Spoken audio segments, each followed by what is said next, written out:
Dès son arrivée, le vice-premier ministre, ministre de l'Intérieur, Sécurité, Décentralisation et Affaires coutumières, Jacquemain Chabani-Louko, a procédé premièrement à la revue des troupes de la police nationale congolaise alignées à l'espace vert du commissariat général de la police nationale congolaise dans la commune de Lingwala.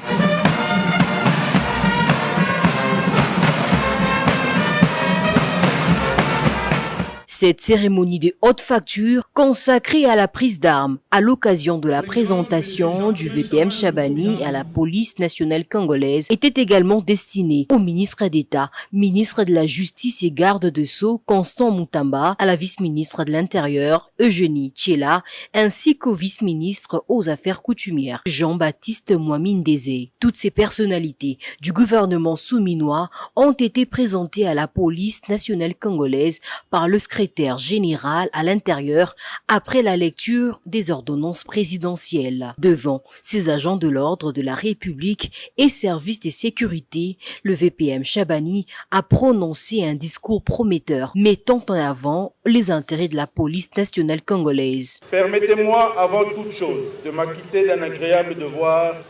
celui de rendre un vibrant hommage à son Excellence, Monsieur Félix Antoine Tshisekedi Tshilombo,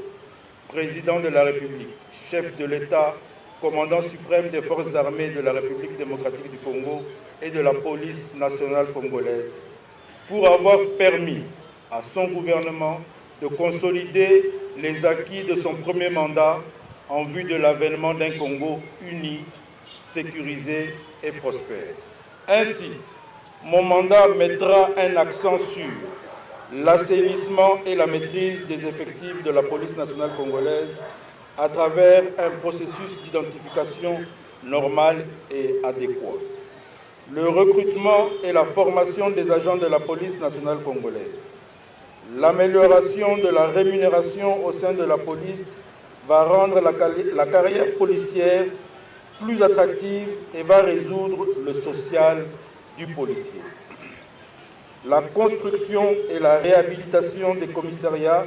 vont améliorer les conditions de travail du policier. Le chef de la territoriale nationale a également insisté sur les missions de la police nationale congolaise qui ne doivent en aucun cas encourager ou tolérer les actes de torture ou les traitements inhumains ou dégradants, quelles que soient les circonstances. En outre, le patron de la sécurité nationale s'est aussi engagé à travailler efficacement sur la sécurisation des personnes et de leurs biens, tout en assurant l'implication sévère de la police nationale congolaise dans la lutte contre le phénomène Kuluna jusqu'à son éradication totale. Je m'engage à défendre la politique générale de la conduite de la police afin que le gouvernement de la République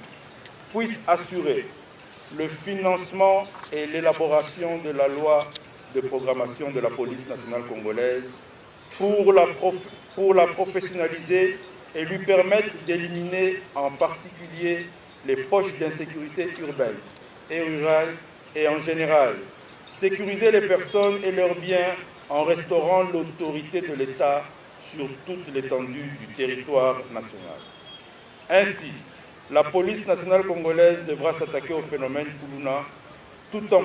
pourchassant ces hors-la-loi jusque dans leur dernier retranchement. Après son discours, le vice-premier ministre, ministre de l'Intérieur, Sécurité, Décentralisation et Affaires coutumières a gratifié 3 policiers, dont une brigadière en chef Alpha Moussi, Jérémy Mundara, sous-commissaire, et le commissaire adjoint Peter Kabamba.